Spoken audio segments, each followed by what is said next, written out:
Hello and welcome back. My name is Andres Judd, your tech-curious web designer.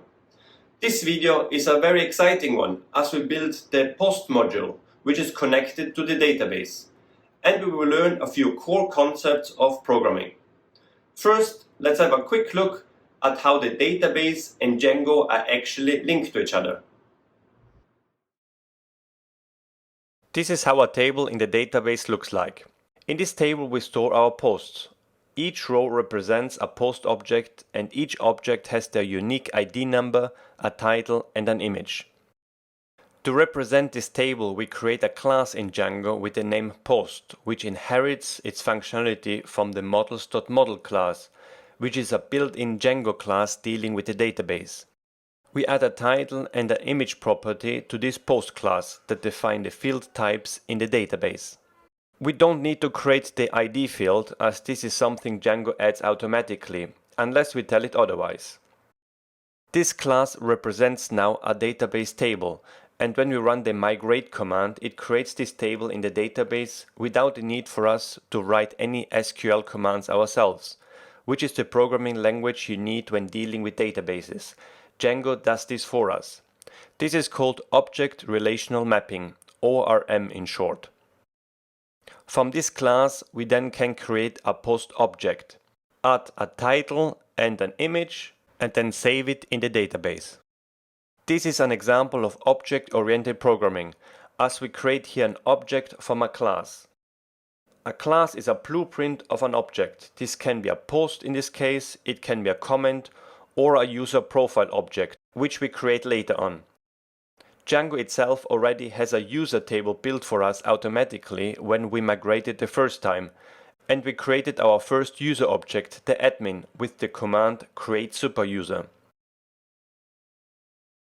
So to summarize, as the terminology can be a bit confusing at the beginning. A class is a blueprint of an object, and it has properties which can be variables and also methods. So variables are used to store data, for example the title or the image. They are also called attributes when they describe a field type for the database. Methods, on the other hand, are functions that are defined within a class. Here, for example, we can see the save method.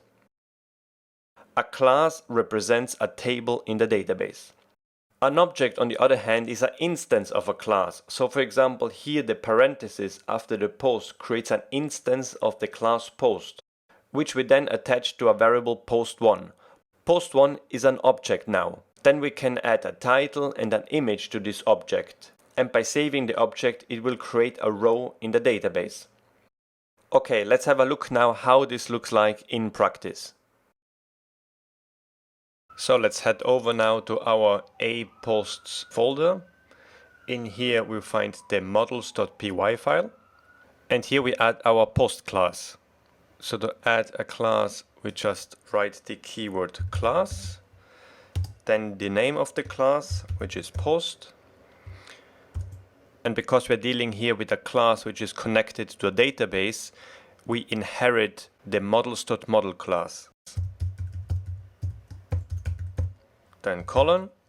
So our class has a title. And now we have to define what kind of field it is. So equal models dot, and this is gonna be a char field. Char field. So char field stands for character field, and it represents a text field of a fixed number of characters, in contrast to a text field which has no length limitation. And in parentheses, max underscore length, and let's give it a length of 500 characters. Next one, we have an image. The image in our case is not stored on our server. It will be a link from Flickr. So it's going to be a URL field.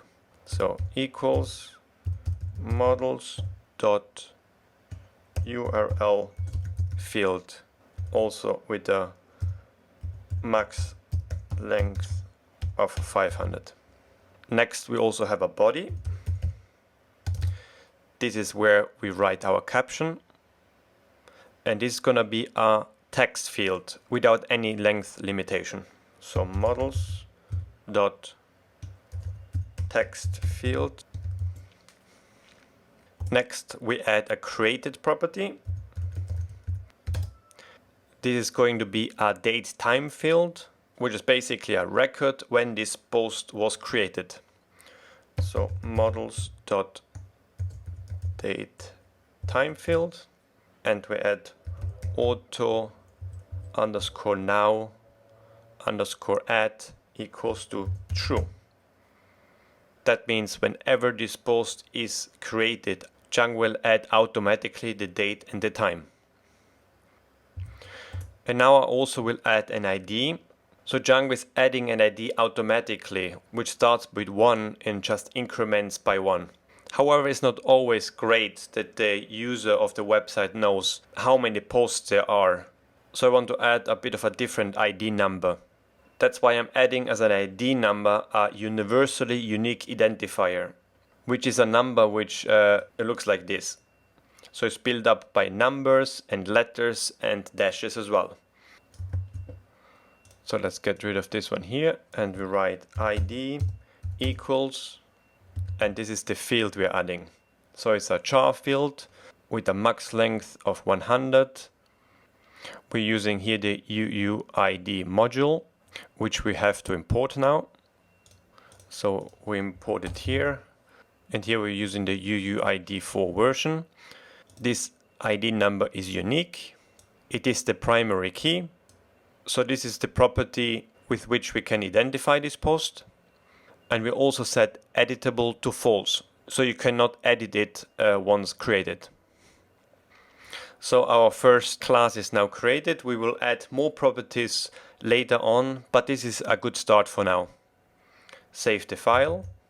Now let's do a migration to the database.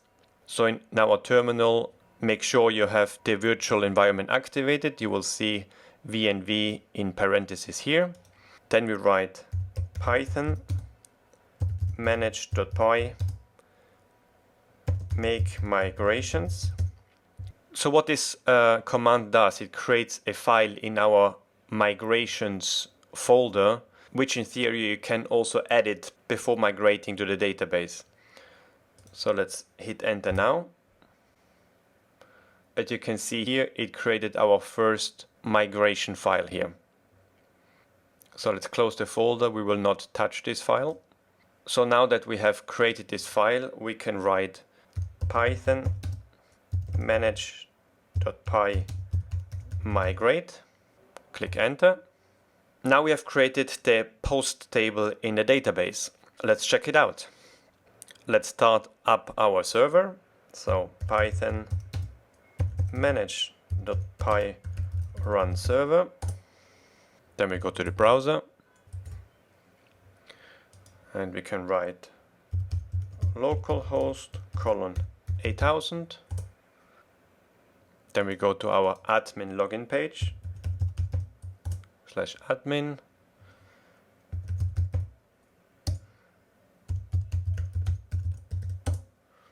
Now we are in the database panel, but as we can see here, we don't see a post table. So in order for us to see the table in this interface, we have to do one more step. So back to the code. So we have to go to this admin.py file, and we have to register the model here in order for it to show up in the interface. So we write here admin.site.register, and in parentheses we write post, which is the class. We have also to import the class. So we write from.models. So the dot means in this folder. We go to the models.py file in this folder and import the post class like that. But as we will import all the classes in future from this models.py file, we can also write the asterisk instead. There we go. We save the file and go back to the admin panel. Refresh the page, and there it is. There we have our table now. The table is empty. There are no posts yet. So we can add a post here. We can add a title. So let's write title test. We add here an image. and the image in our case is a URL. So I add here an image URL from Flickr, and also in the body I just write body test and save. So we created now our first object in the post table. As you can see here, the name of this object includes also our long ID number. Now, if you're not really happy with how this looks like, we can change the name of this object. If you go back to our models.py file, we can add a string method, and this string method will display the title we would like the object to have. So let's add it just underneath here. So def is the keyword for a function, or a function in a class is called a method.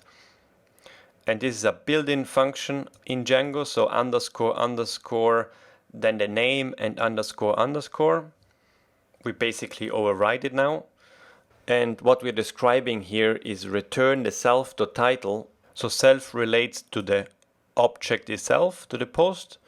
So methods have always the self keyword here because they relate to the object itself. So we grab here the self.title, so this one here, and we tell Django to represent this object with the title. And we also convert it to a string, just in case it's not a string yet. So let's save this file and check it out. Back to the admin panel, refresh, and as you see here, the name of the object is now title test, which is the title we gave this post. So let's display now this post on our page. For that we need to add some code to our home view. Let's go to our views.py file. What we want to show on the home page is all the post users created. So let's add this functionality now. We write posts equals, and now we grab all the objects from the post table. Post, this is the name of the table, dot objects dot all, and then parentheses. So the parentheses are used to call a function, and in this case all is the function which retrieves all the objects from the database table. But we also have to import the post class from our models.py file. So let's import it from .models import post. Again, we will probably import all the classes from the models.py file, so we again use the asterisk. And now we have to send this post variable to our template. So we write here, comma, in curly brackets, our key in the template is posts, and the data we are sending is posts. Now let's implement this in our template. Let's go to the template folder. Let's go to our aposts folder and home HTML. So the article is our post element, and we create here a loop. So it's looping through all the elements of this post objects we were sending. So here's how a loop looks like. So curly brackets, then percentage sign, and then we write for post in posts. So posts is our data we receive from the backend, and is actually a collection of objects. And here we tell Django that each object should be represented by the variable post. So when the for loop iterates through the post, we can access the properties of each post. So we also have to close the loop. At the end we write and for. So now we can add some variables in our post element here. So for example, the title.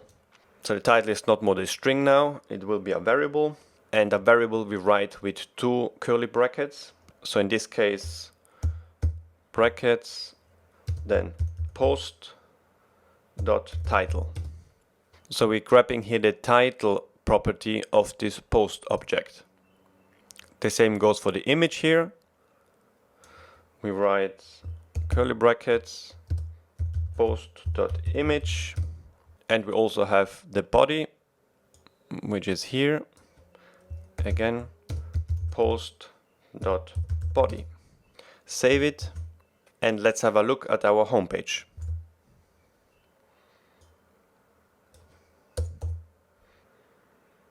There we go. We have our first user-created post. And we can see here the data is coming from the backend. Now let's create the create post functionality so we can create a post on the website. For that we create another view in our views.py file. So let's get back. Let's go to views.py and we define a new function. def post create view. Let's first create this page. So we just write return render request. We always have to add this request object here as well. And now the template is not created yet, but we will add it in our a_post folder. So let's add it here now, a_posts / and we call the file post_create.html. Save. Let's create this file now. In our folder we add post_create.html. This is our file. Now we have to add our template markup. So this file extends from a layout. So curly brackets extends layouts / a.html. This is the name of the layout we created before. Then we add here the content block.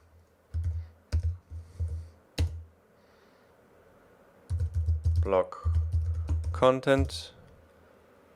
And we also add the end block.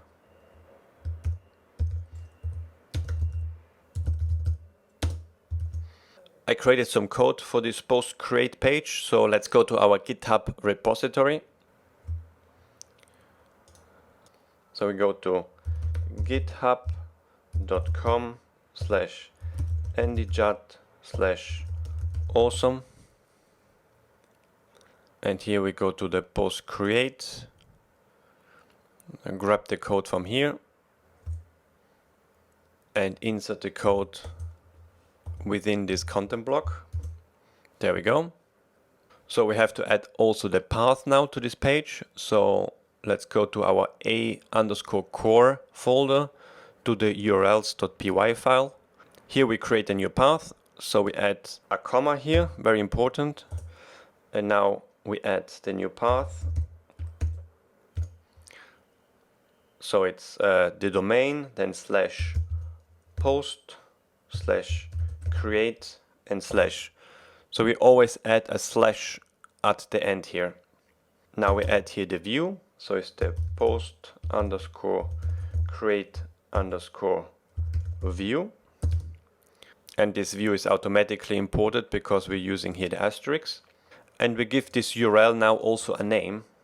So by giving it a name, we can change the URL path here later on and it will not break any of our links. So it's super useful. So we write name equals post-create. Great. So the only thing missing now is we connect our link in the header with this page. So let's go to includes, let's go to our header, and here we find the create post element, it's here. Into the href we add now this relative link, so curly brackets, %, URL, then in parentheses, post create. This is the name we gave to the path. This is how our URL looks like in Django using the URL tag. And let's go back to the browser and check it out. Refresh the page. So this link should now work. There we go. We added this post create page now. Let's create a new layout for this page now, as I don't want to display the hero and the sidebar on this page. Let's go to our layouts folder. And we add a new layout. We call it b.html. Let's grab the code from the A layout and copy it over to the B. But we can delete all this code here. And our content wrapper is pretty simple. So content, we give it a class of block, max width of 3XL, margin left and right of auto, margin top and bottom of 12, and padding left and right of 6. So we can get rid here of the closing main tag and also the sidebar. There we go. This is our very simple B layout. We update now the layout in our post create file. So we change it here to B, save it, and let's have a look. We still have the hero here. It seems like the hero is still included in our base.html.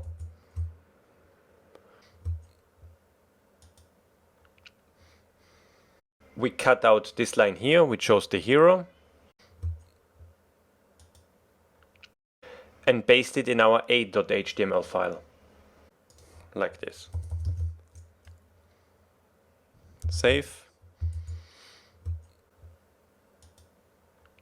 Now the hero is gone from this page, but we still have the hero on our home page.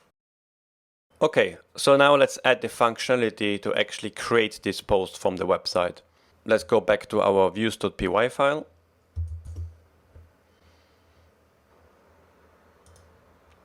And we need to add now a form to the page. So a form is needed so we can send data from the front end to the back end. We could write our own forms, but the best and the most secure way is to use Django forms, as they handle the rendering on the page, the validation, and also they transfer the data to the database. So let's create now this form.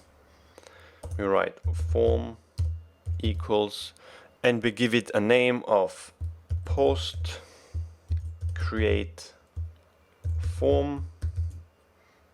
So this form is actually an instance of a class, and we attach it here to the variable form. Also to notice here is that there are different naming conventions between functions and classes. Classes should be written in camel case, so using upper and lowercase letters only, and always starting with the uppercase letter. Function, on the other hand, should be written in lowercase with words separated by underscores. So let's create this post create form class now. Class post create form, and it inherits the model form class.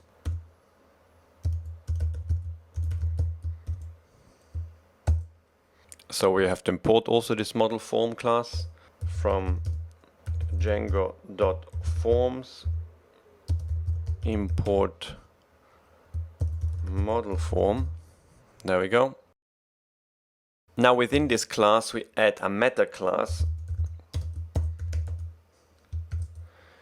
and we add some properties to this meta class. So the model we would like to access is the post model, and the fields, we want to access all the fields. So we write in parentheses underscore underscore all underscore underscore. So this is the Django way to say import all the fields. So now that we have created this form, we access this form in our function, and we also have to send this form now to our template. So comma, curly brackets, the key we're using in our template is form, and the data comes from the form variable. Save. Let's go to our post create.html template, Now we have already a form element here, but we don't need those input fields here. The Django form will create those automatically for us, so we can get rid of it. But we will add the form variable here now. So in 2 curly brackets, we have called it form. Save. Let's have a look at the page.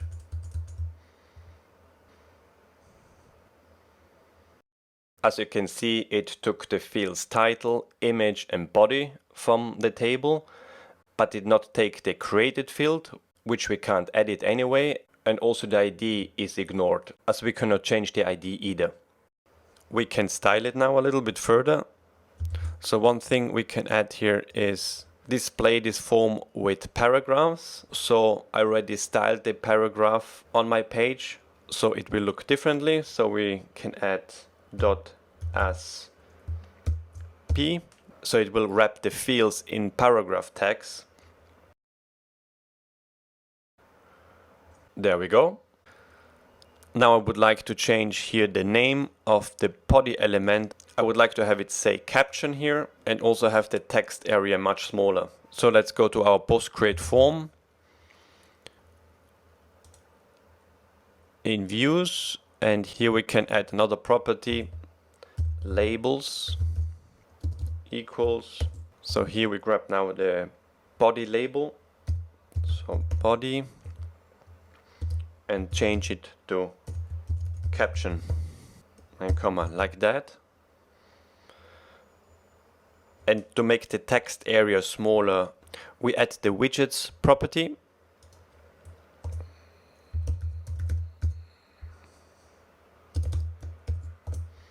So with this widgets property, we have access to the HTML elements and the attributes, and we can change the look and feel. So we target the body element here. And now we change the text area styling. So we can add this line of code. So forms.text area is changing the attributes. So we tell it to have 3 rows here. We also tell it to have a placeholder. It should say add a caption. And we also give the text in the text area a class of font1 and text 4XL, so a much bigger font size. We have to import the forms module still, so let's add it here. From Django import forms and save it. Let's have a look. There we go. We changed it to caption and we added this placeholder in our custom font and changed the font size. So let's do a test now. Let's create a new post. Lazy dog. I have again an image from Flickr. And I add the caption cute. Submit post. But now we are greeted with this page. This basically says that our verification failed. This is a Django built-in security measure, and we just have to add a CSRF token, it's called, to make sure the website is secure and doesn't get hacked. So as it says here, we have to add the CSRF token here, which stands for cross-site request forgery. If you copy this code and just add it in our post create page, and we add it in front of the form here. So whenever you have a form in Django, this CSRF token has to be included as well. Let's save it. Let's try it again. Let's go back, refresh the page. Lazy dog. We have our picture and a caption and submit post. And this time it seemed to have worked. Let's check our homepage. However, the post is not here yet. So what happened here is we sent all our data from the website to the backend. However, there is no functionality yet on the backend to deal with this data. So unfortunately, our data got lost right now. So let's add the functionality now to actually save this data in the database. Let's go to our view.